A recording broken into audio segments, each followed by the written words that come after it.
Elə bir ki, bir tonqalın içindən, yalan bir tonqalın tüstünün içindən çıxmışdı ölkə, şəhər. Hiss pas içindeydi göy. Nəsə göyün üzündən zəhərmar yağırdı. Belə hiss olunurdu ki, nəsə olacaq.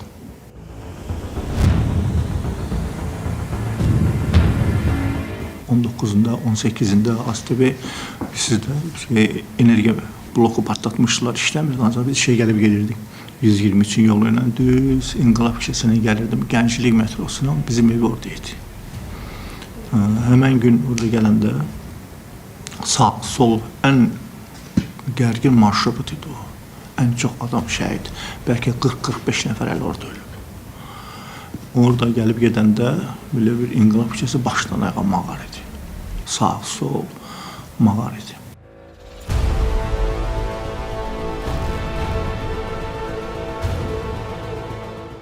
Bizdə bir publistik program vardı, Dalğa. Mən orada axşam çıxış elədim. Hansı ki, özdəki sən belə o böyük cəsarət, qorxmazda tərbiyə verir. Çünki Avçinikov Rus ordusu birinci dövlət televiziyasını tutmuşdu. Sağım, solum, damda pulemyotlar, küçədə əsgərlər sağa sola gezir. Elə bil ki, bura cəbhədir. Mən ondan xəbərsiz efirə çıxdım. Xalqa müraciət elədim ki, bəs belə kitab yazıram. Mənə kömək edin. Nə faktlar var, göndərin, gətirin. Yerim bu, telefonum bu, oturdum, cəmaat axışdı. Birinci zəng eləyəndə müəllim oldu Bəxtər Vabzadə. Dedik, bilirəm sənə təzyiqlər çox olacaq, bilirəm nədir, qorxacaq. Qorxma, mən arxandayım. Yaz, gətirirsən, verirsən mənə, mən kitaba da ön söz yazacağım.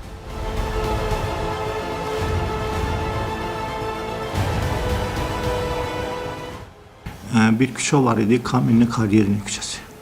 Axtarıb bu küçəni tapmaq istəyirdim. Dedilər, bu Nərimanov rayonundadır. Gəldim, Nərimanov rayonun indiki Nəsimi Amerika səfirliyi ilə üzvüyüz, indiki polis idarəsində yerləşirdi. Vaxt.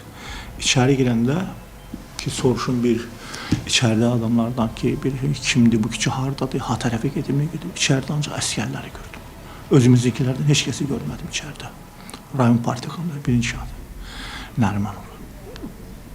Bir dənə vahimələ səs eşitdim ikinci mərtəbədən. Belə pilləkəndəyim. Belə. Yuxarıdan vahimələ səs eşitdim. Qışqırıq bağırdı Rus dilində.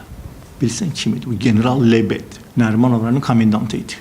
Ən vahiməli komendantı idi. Kişinovdan gətirmişdilər onu. Sonra qardaşı ilə Sibirdə, qardaşı qubernatordur, orada vertolyot qəzasında öldü və sevindim. Oradan qışqırırdı. Soruşdum aşağıdan ki, nə məsələdir, niyə qışqırır? Dedilər ki, Erməni kənd bazarının yanında Ermənilərin məhəlləsi var da. Bir erməni həyətindən şikayətə gəliblər ki, 2 gündür bizim işıqları söndürüblər. Bütün Azərbaycanda işıq yox deyə. Nəysə, soraq küçəni tapdım. Təxminən bazar tərəfdə idi. Montin bazarı tərəfdə idi. İndi fikirləşirəm ki, bir bünövrə hazırlayım ki, sualı verim ki, filan kəs necədir şəkillər. Elə mən demək istəyirdim ki, evin xanımıdır, Rafi mənim bilirəm siz nə üçün gəlmişsiniz.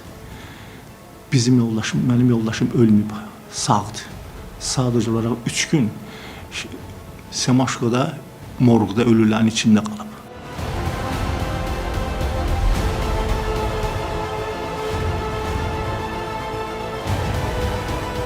Heç adamın ağlına gəlməyən epizodlardır. Bunu heç bir güclü yazıcı belə epizodu, ölüm epizodunu fantazisindən keçirib düşün yaza bilməzdi. O cür ki olmuşdu.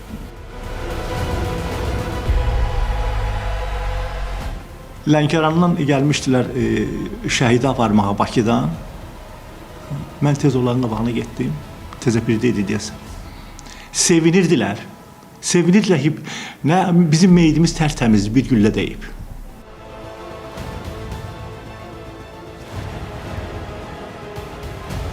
Tabii 150.000 tirajdan çıxdı. Hamısı avtoqraf istəyirdi, ona yazmaq eləmək var. Bu kitablar yəni ki, mənim səlahiyyətimdə deyildi. Nəşriyyatın, Gənclik Nəşriyyatın səlahiyyətində idi. Mənə müəllif kimi 10-15 dənə vermişdilər. Və mən avtoqrafımı birinci öz-özümə yazdım. Rafiq Səməndər, bu kitabı mən sənə verirəm və arzu edirəm ki, sən bir də belə kitabı yazmayasan.